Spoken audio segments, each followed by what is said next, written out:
Estamos en la sede de la editorial Herder de Barcelona con motivo de la presentación del libro de Jorge Tizón, La guerra como campo de batalla. Jorge Tizón es psiquiatra, psicoanalista, psicólogo y neurólogo. Durante muchos años ha dirigido unidades de salud mental para personas con trastornos mentales graves, niños y adultos, en los barrios de La Verneda, La Pau y La Mina, que son barrios especialmente vulnerables en la ciudad de Barcelona. Y también dirigió durante muchos años un equipo de prevención en salud mental y atención precoz a los pacientes con riesgo de psicosis del Institut Català de la Salut, personas con estados mentales de alto riesgo, que fue el primer equipo del Estado español que se dedicó a esta tarea. Actualmente ejerce su tarea como supervisor de un gran número de profesionales y como docente en diversas instituciones, especialmente en el Instituto Universitario de Salud Mental de la Universidad Ramon Llull, siendo profesor invitado en muchas universidades nacionales y extranjeras. Su labor no termina aquí, sino que tiene una cantidad de publicaciones realmente titánicas. Jorge, más o menos, ahora, ¿por cuántos libros llevas ya publicados en este momento? Pues me hacen hacer la cuenta de vez en cuando Sí. y creo que son 36. 36. Como autor principal o compilador o autor único. Pueden ustedes entonces imaginarse el nivel de la persona que ha escrito este texto. Yo creo que Jorge, últimamente, en su tarea de ensayista, realmente ejerce como una labor de vigía, una labor de vigilante, una labor que nos avisa de que quizás por la senda en la que avanzamos social, económica, política, ecológicamente, no vamos bien. Empezó a hacer esta tarea con su libro de Psicopatología del poder en el año 2015, si no recuerdo mal. Luego la continuó con el texto Salud emocional en tiempos de crisis, a raíz de la pandemia de la COVID-19 en el año 20, y ahora, en el año 22-23, con el texto sobre la guerra.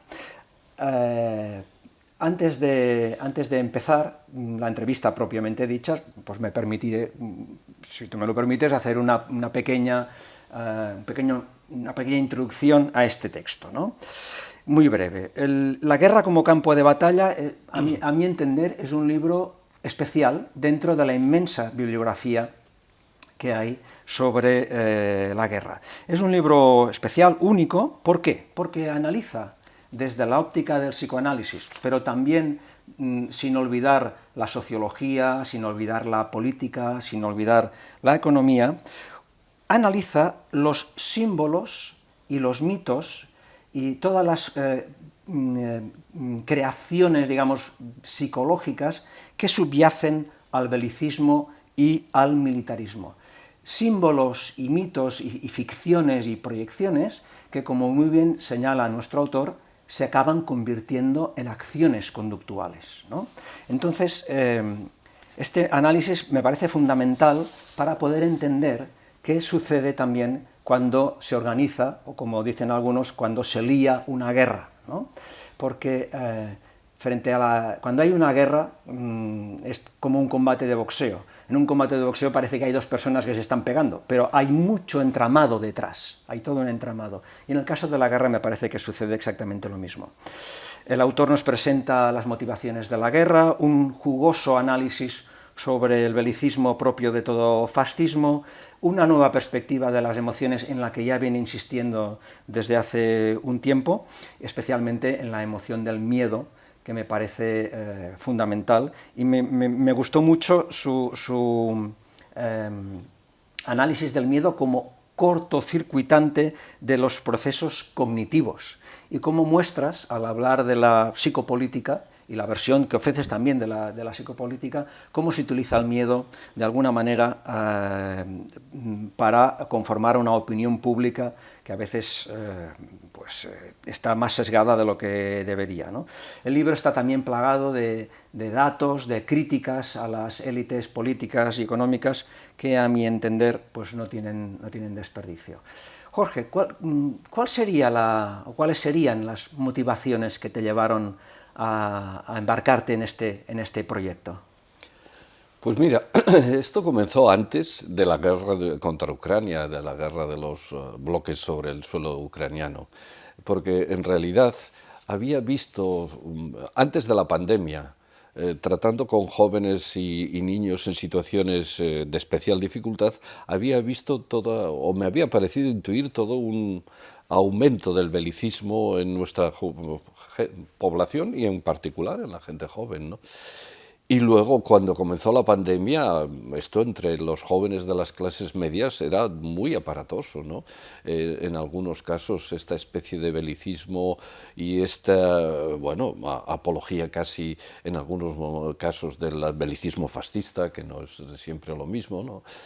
Y me empezaron a preocupar, y luego las compañeras de una revista psicoanalítica, de aperturas psicoanalíticas, me pidieron un artículo sobre ese tema, y ahí comencé, mucho antes y sin yo mismo esperar que estallara la guerra en el suelo de Ucrania, otra vez la guerra en Europa, ¿no? Esa fue la motivación circunstancial. Y luego la otra fue que ya hace bastantes años estoy preocupado porque de alguna forma el psicoanálisis y los psicoanalistas parece que estamos justificando o que hemos justificado demasiado la violencia humana, ¿no? Y en función de la idea de las dos pulsiones y la pulsión agresiva entre ellos, que entonces la violencia es algo propio de la naturaleza humana y que no hay quien la cambie. Y esto ha servido para justificar, yo creo, es un mito, es el mito instintivista que ha servido para santificar a veces la violencia, y no es cierto. Hoy en día sabemos que la guerra no es necesaria, que se pueden resolver conflictos de otra forma, tal vez en épocas pasadas de la humanidad no, pero en este momento sí.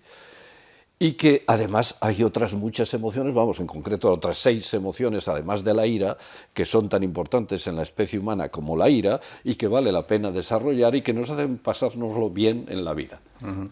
Sí, en este sentido estoy muy de acuerdo con la crítica que efectúas a todo el instintivismo, ¿no? El instinto de muerte, tánatos, ¿no?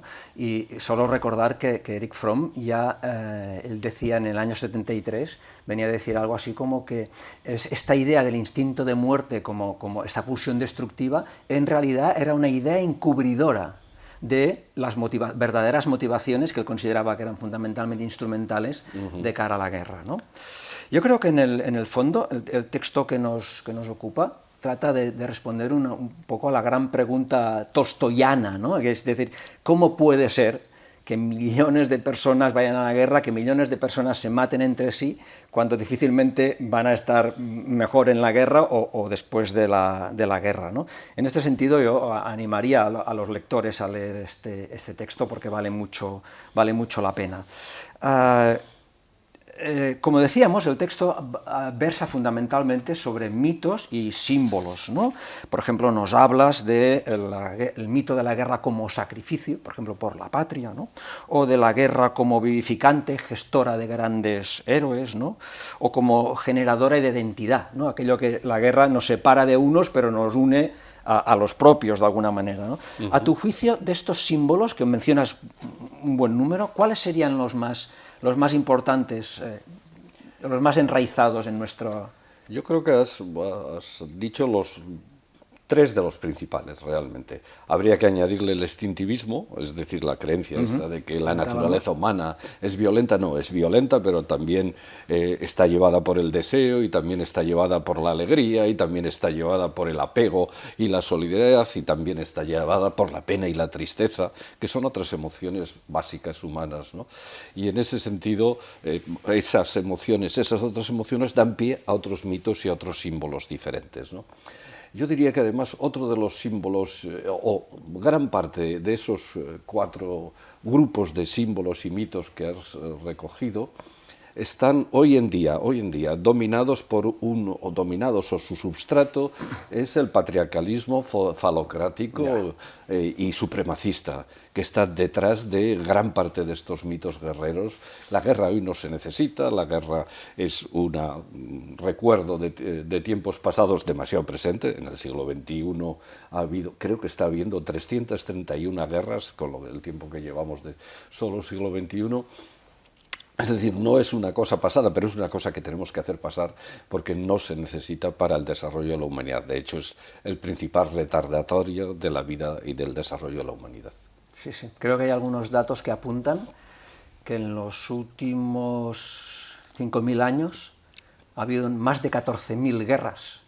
Y Fernando Savater, el filósofo vasco, tiene publicado, dice, en estos 5.000 años solo ha habido 292 años de paz, ¿no? Realmente espectacular, ¿no? Por lo tanto, esto conecta con el otro gran objetivo que tú citas en tu texto, que es la idea de que hay motivos sobrados y necesarios para cuestionar esos mitos, para cambiarlos, ¿no?, por otros basados en la vida, en el cuidado y en una ética más humanista. Obviamente estoy de acuerdo. La gran pregunta del millón es ¿cómo conseguir ese cambio? O, dicho de otra manera, ¿cómo llegar a la mente, al raciocinio y a las emociones, ¿no?, y al corazón de los líderes políticos que fomentan, mantienen y proclaman las guerras para que esto pueda ser de otra manera? ¿Cómo hacer eso? Es difícil, eso es, evidentemente no me atrevo. El libro es un tanteo, un intento muy modesto de aproximarme, además con mi estilo, que es combinar datos con argumentaciones y con emociones, a ser posible, y por eso ha sido más largo de lo que a algunos le habría gustado, porque intento producir emociones en la lectura, ¿no? Por ejemplo, cuando me hablas de los líderes, bueno, me atrevo a meterme en un tema psicosocial, que es que hay dos tipos de líderes. Los líderes así llamados de su puesto básico, de su puesto primitivo, que dirigen los grupos con un fin muy regresivo para los grupos, y los líderes de grupo de trabajo, que son los que dirigen los grupos en función creativa y del desarrollo. Es verdad que en circunstancias de crisis y en circunstancias de guerra mucho más, predominan los primeros, los líderes de su puesto básico, con los cuales los grupos se hacen enormemente dependientes. Entonces, la UNESCO tenía razón cuando dice aquello de la guerra nace en la mente de los hombres. La guerra nace en la mente de los hombres. No solo es en la mente de los hombres, evidentemente hay cosas mucho más potentes como la socioeconomía, la geopolítica, que no es mi especialidad y me atrevo a decir algunas cosas, pero es especialidad de otros campos. Ahora bien, este aspecto de los mitos y los símbolos es el principal, o uno de los principales apoyos para el desarrollo de guerras y para el desarrollo de que las personas sigan a esos líderes guerreros, a esos líderes de su puesto básico. Los líderes de su puesto básico, cuando están en este momento, ya no, a su corazón no se puede llegar porque están enormemente defendidos por defensas psicológicas y sociales y políticas enormemente duras. Pero sin embargo al resto de la población sí. Yo creo que los líderes de su puesto básico en ese mismo momento, ahora recuerdo que a Hitler en la primera cervecería en la que estuvo en el partido en una reunión, Hitler era un agente del ejército alemán. Era agente del ejército alemán y estuvo en una reunión en una cervecería, la primera reunión a la que asistió del Partido Obrero Alemán, que se llamaba entonces, y eran 55 asistentes. 55 asistentes. A él le dieron el carnet 555 porque les daba vergüenza que fueran 55 asistentes. Y hizo un gran discurso al final de la reunión, en el que se enardeció como él se enardecía y sudaba, y de entonces le vino un apelativo que le llamaban el caniche mojado, por el mal humor y el sudor, ¿no? Pero de 55 llegó en menos de 10 años a dirigir la nación más poderosa del mundo, con el ejército más temible del mundo, y a desencadenar la guerra más sangrienta que ha habido en toda la historia de la humanidad, ¿no? En toda la historia de la humanidad. Es decir, que en ese momento, digamos, apelando a las emociones y a las circunstancias psicosociales de crisis, se produce, podríamos decir que se produce una especie de contagio, ¿no? De contagio una identificación del grupo con ese líder de supuesto básico o de grupo de supuesto primitivo, y el grupo pierde y deja todas sus iniciativas y toda su identidad. Hay que recordar que el 40 y tantos %, son datos que doy en el libro, de los médicos alemanes estaban afiliados al partido nazi, que un porcentaje, no me acuerdo cuál, pero del orden del 10 y tantos % de las SS eran médicos, ¿no?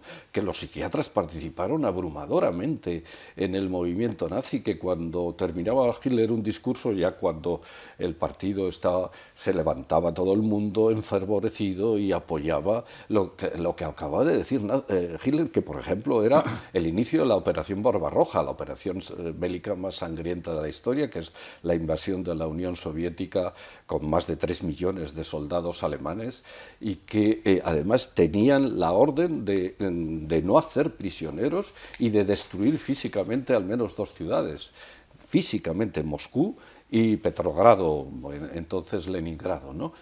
Destruirlas físicamente, y esa era una orden directa de Hitler, no de tomarlas, destruirlas. Sí, sí. Y alcanzó el poder, digamos, con el voto de muchos obreros, por ejemplo. Por vía democrática, sí, sí, entre por vía comillas, democrática. ¿no? Un poco lo que, salvando las distancias, lo que podemos ver en España de la cantidad de personas de clase trabajadora que están votando a partidos de derecha o de ultraderecha, ¿no? Cuando situaciones de miedo, de crisis, de pérdida, de sensación de pérdida de estatus, etcétera, provoca estas reacciones, ¿no? La guerra, como señalas muy bien en el texto, nunca es deseable, pero a veces, como se suele decir, porque somos demasiado humanos, no siempre es evitable, porque aunque podríamos tener los recursos para evitarla, a veces el diálogo no siempre produce los frutos que uno desearía, ¿no? Los ucranianos, por ejemplo, no vamos a entrar en este tema ahora porque no tenemos tiempo, realmente muy mal gobernados. Ha habido un momento en que no han tenido más remedio que defenderse con la fuerza de la fuerza, ¿no? Entonces, esta fuerza defensiva, como decía Fromm, es una agresión defensiva, ¿no? No es una violencia, es una agresión defensiva, ¿vale? Que puede ser necesaria. ¿Qué opinas entonces de las personas que van a la guerra o que fueron a la guerra, por ejemplo, en contra o para defender su libertad en contra del fascismo italiano, del fascismo español, del nazismo alemán, porque se ha hablado muy poco de la resistencia alemana en el interior de la propia Alemania, ¿no? ¿Qué opinas entonces de estas personas que cogen las armas y por lo tanto entran en una guerra para defenderse en este sentido? Ahí yo siempre recuerdo a Mantegazza, que hablando de los partisanos italianos, decía que tenían que utilizar la violencia y por lo tanto matar gente, matar seres humanos, pero que la enorme diferencia con los nazis y en general con los supremacistas es que lo hacían por la libertad, por el crecimiento, por el desarrollo, y que no había ningún placer en matar ni en exterminar a nadie. Eso es la violencia que Feducci, que ha muerto recientemente, hablaba precisamente de la agresividad preservativa, ¿no? La violencia la ira, no la violencia es el uso de la ira con fines de provocar daños o con el supuesto de provocar daños. Eso es, en definición de la Organización Mundial de la Salud, la violencia, ¿no? El uso de la ira con esa idea de provocar daños, mientras que se puede utilizar la ira y por lo tanto la agresividad preservativa para preservarse, para defender objetivos, objetos, seres queridos, situaciones queridas. Esto es así a lo largo de la historia y va a seguir siendo así, durante un cierto tiempo al menos, ¿no? Ahora bien, aquí yo siempre digo lo mismo. Nuestros tribunales y nuestros legisladores son capaces de legislar y de diferenciar entre homicidio y asesinato. Y gran parte de su labor como penalista se dedica a esto. ¿Cómo no va a ser capaz de diferenciar, cómo no vamos a ser capaces de diferenciar hoy en día los que preparan una guerra y cómo se prepara una guerra? Para una guerra cualquiera, como la guerra en suelo ucraniano actual, hay miles y miles de comunicaciones escritas y centenares de miles de comunicaciones digitales. Se sabe perfectamente quién prepara, cómo prepara, y si los jueces quisieran y pudieran, eso es el futuro de la humanidad, donde de verdad todo el que no defienda suficientemente la paz debe ser acusado como criminal de guerra. Al menos es la idea que pensamos algunos que estamos por el pacifismo hoy en día. Perdón. Al mismo tiempo que iba leyendo tu libro, rescaté de mi biblioteca la novela de Éric Maria Remarque, Sin novedad en el frente, que creo que es del año 29. Hacía muchos años que la había leído. Y recientemente se ha estrenado una película con el mismo nombre, que me parece una adaptación extraordinaria, ¿no? La novela, leída al lado de tu texto, muestra muchísimos de los mitos que señalas. Si me lo permites, te leeré breves fragmentos de esta novela para ver qué te sugieren. Hablando de la instrucción militar, cosa que tú has sufrido, igual que yo también he sufrido, en nuestra época era obligatorio hacer el servicio militar, se puede leer: supimos que un botón reluciente es más importante que 4 tomos de Schopenhauer. Lo más importante no es el pensamiento, sino el sistema. ¿Qué te sugiere? Oh, este es interesantísimo desde el punto de vista de los mitos belicistas, ¿no? Porque, perdón, tengo un resfriado importante, pero podemos seguir. Porque está haciendo hincapié en la estética belicista. Es importantísimo la estética y la postura corporal que nos enseñaban durante horas. La postura corporal porque es básica. O lo contrario, Franco tiene un discurso precioso, Francisco Franco, el dictador español, un discurso precioso elogiando el feísmo de los legionarios. ¿Y cómo era lo contrario? Con la camisa abierta, pelo en pecho y algo desaliñados, y esos eran los verdaderos soldados, dice Franco en un momento histórico determinado. Por cierto, para entender lo del belicismo me viene ahora a la cabeza. No sé si los jóvenes sabéis que durante tiempo el ejército o la legión desfilaba en las procesiones de Semana Santa. Sí. Hace muchísimos años nos cogió a la familia que vivíamos en Málaga un viernes o un sábado santo en el que había la procesión principal, y la procesión es con todos los balcones de las calles principales de Málaga llenas de niños y familias.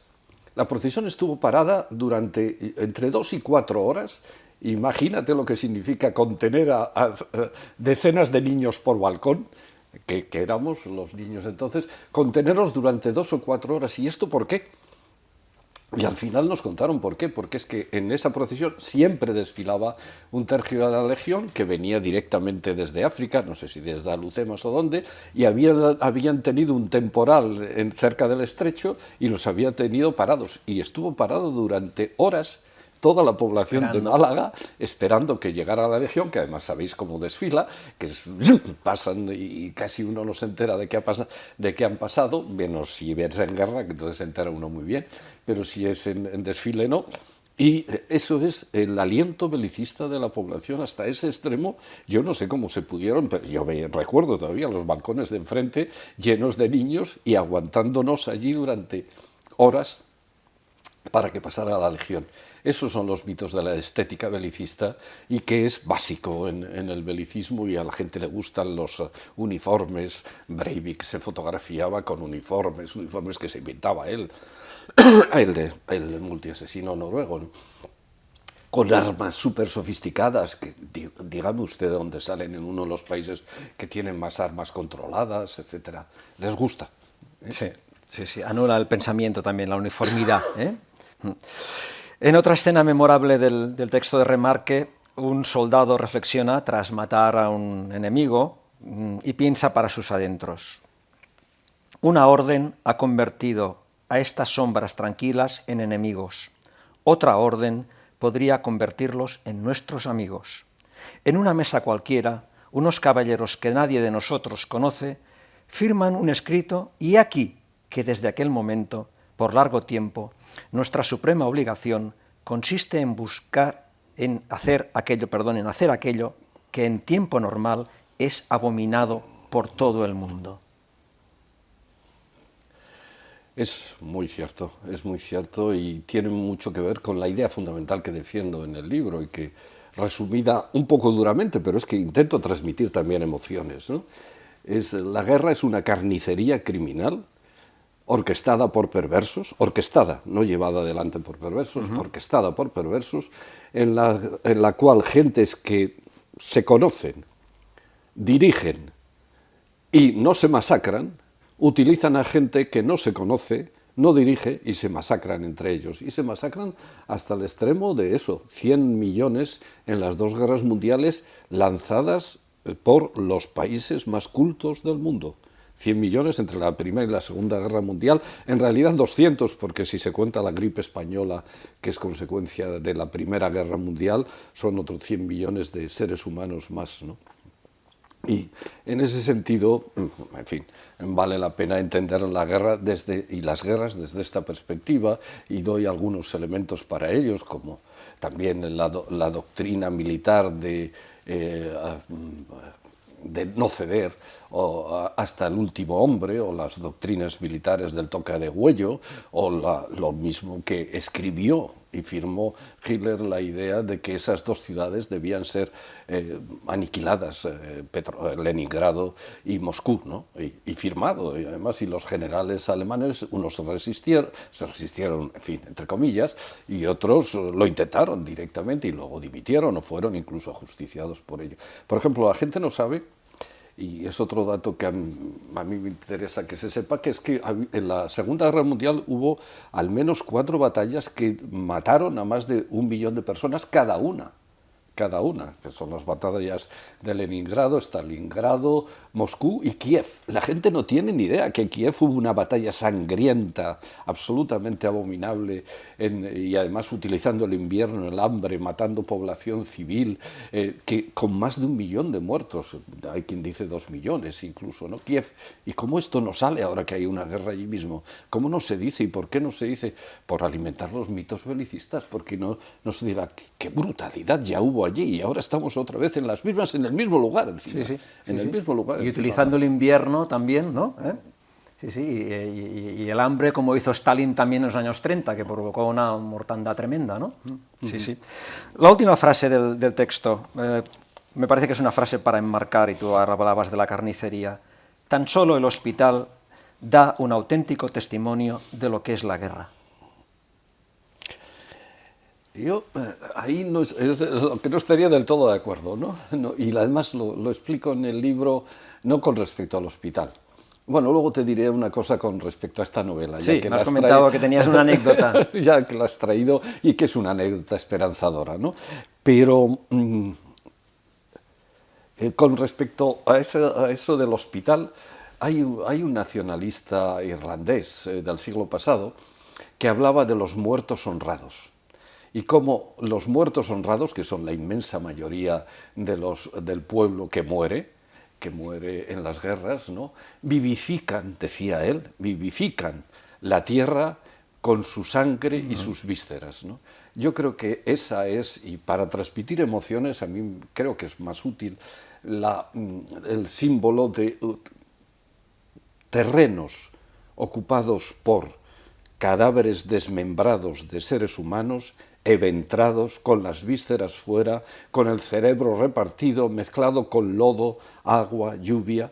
Eso es el ejemplo máximo de las guerras, y son múltiples escenas de la Primera Guerra Mundial, las batallas de Somme y de Verdún. No hay que olvidarse que muchísimos soldados, creo que varios centenares de miles, murieron ahogados en barro, que no solo por gases y todo, que se inventaron, ametralladoras y demás, ¿no? Sino ahogados en barro. Yo creo que esa es la verdad de las guerras, ese manto de cadáveres eventrados y con vísceras, sangre y lodo. Eso es el verdadero antídoto de las guerras, y eso es que me parece que en la película, que no he visto todavía, pero que en la novela está, sale. Y por cierto, la novela, lo curioso, bueno, curioso, o la anécdota y además optimista, o que influye en el optimismo, es que esta novela hace muchísimos años, pero muchísimos años, yo la leí sacándola de una biblioteca de un pabellón de oficiales. La novela de Remarque, como la novela de Giurgiu, que es visto desde el otro lado, desde el lado más nazifascista, pero también implica los desastres de la guerra, ¿no? Y es otro estilo. Pero, bueno, allí había alguien que había preservado, a lo mejor equivocadamente, pero bueno, sí, también tiene su gracia, ¿no? Porque recuerdo perfectamente la portada, que era con caracteres góticos, y entonces a lo mejor al ver caracteres góticos pensó en algo nazi y la preservó, pero a lo mejor lo hizo con otro interés. El caso es que yo la leí allí precisamente, y creo que da una esperanza. No todos además esto... he tenido bastantes experiencias en la vida y conozco a bastantes militares, para decir que no todos los militares son belicistas, ni muchísimo menos. Y eso sorprendería a la gente, ver cuántos militares y cómo son no belicistas los militares, ¿no? Ya para terminar, tú que hablabas un poco del optimismo, ¿no? En tu texto nos recuerdas, y es muy emotivo, la historia de Anselmo Vilar y la desbandá.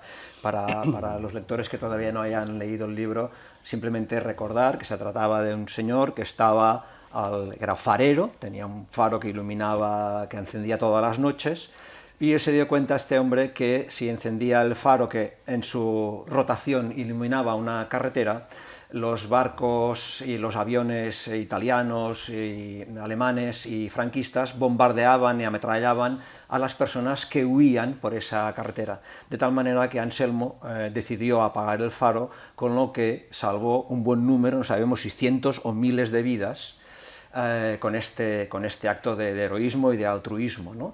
Naturalmente, Anselmo fue fusilado en la primera ocasión en la que 2 días después lo atraparon, ¿no?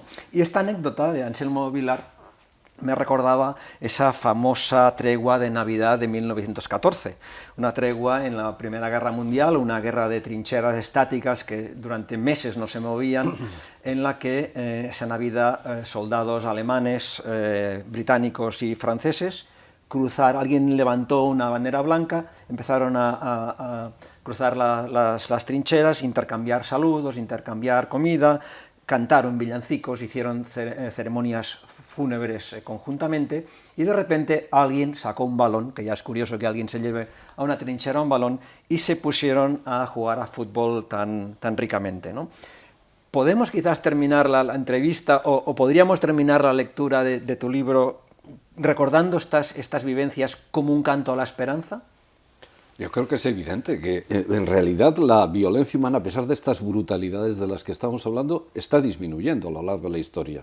La agresión intraespecífica, el asesinato de unos seres humanos por otros seres humanos, está disminuyendo de forma importante a lo largo de la historia, a pesar de esas dos terribles guerras mundiales y de lo que está costando, que todavía no se sabe, la guerra en suelo ucraniano, ¿no?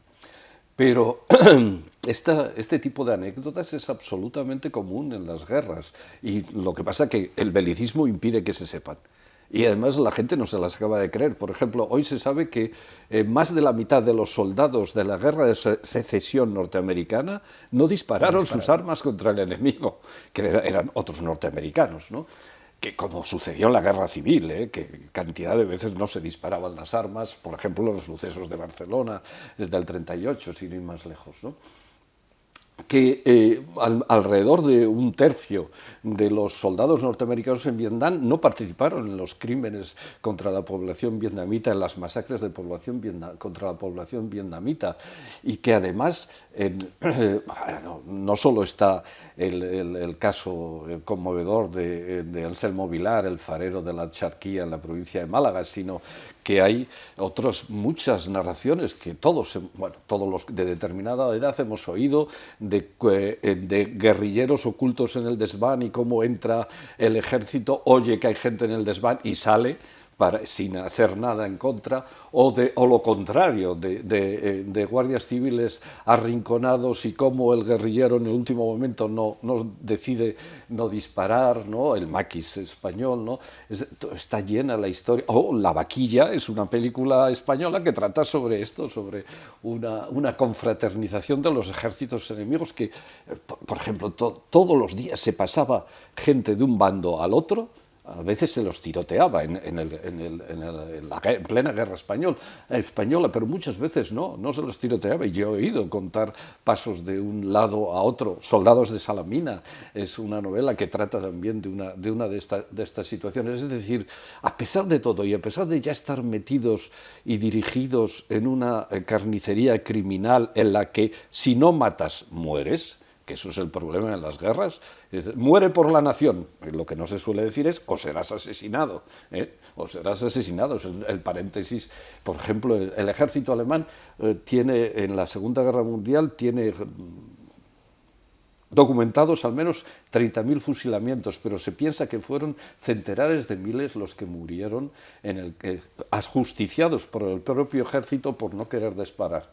Eso también, por ejemplo, ha llevado a que nos tengamos que replantear desde el punto de vista técnico, como psiquiatras y como médicos, ¿no? Y como psicólogos, el tema de las psiconeurosis de guerra o las neurosis de guerra. Eso sería una derivada interesantísima. ¿De verdad son neurosis de guerra o de verdad los que están mal es los que siguen matando a pesar de todo? ¿No? Habría que darle vueltas a ese tema porque la idea global es que hay otras emociones y hay otros mitos alternativos que son los que hoy en día ya se están extendiendo gracias al feminismo en buena medida, ¿no? El feminismo, la creatividad, la solidaridad, la unión entre los hombres, el cultivo de las diferencias, que es la base de la verdadera democracia, el respeto y el cultivo a las diferencias y a los diferentes, ¿no? Que eso es tan interesantísimo. A veces me dicen que por la estación central de Beijing pasan al día como 1 millón de personas. Es una explanada enorme, llena de carteles de propaganda personalista y liderista y demás, ¿no? Pero es una explanada enorme en la que si uno se para durante 1 hora o 2, está viendo la enorme diversidad de los seres humanos, como nos puede pasar aquí en cualquier lugar de una ciudad cosmopolita como es Barcelona, o cada vez más cosmopolita, afortunadamente.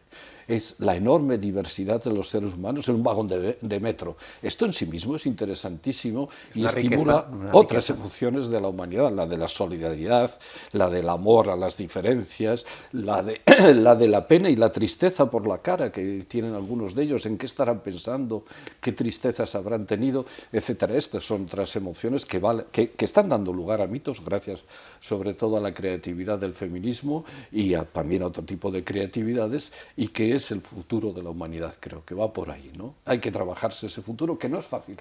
No es fácil. Muchas veces dice, bueno, ¿y eso cómo se hace? Hombre, pues evidentemente no es fácil, pero hay que trabajárselo, y ahí yo soy muy partidario de aquello que llamaban la política de las 100 flores. Es decir, que haya movimientos alternativos basados en otras emociones y en otros mitos, cada uno hijo de su padre y de su madre, cada uno con una orientación, y muchas veces no coinciden, pero que de vez en cuando puedan sumarse y puedan aglutinarse en una dirección de transformación más solidaria de la especie y del mundo. Para eso está escrito el libro. Un canto a la esperanza, sin duda, en tiempos en que la esperanza y la lucha contra estos mitos es más necesario que nunca. Les animo a leer este texto, vale la pena, es muy formativo e informativo. Gracias, Jorge, por esta magnífica entrevista y hasta otra ocasión. Gracias, Tony.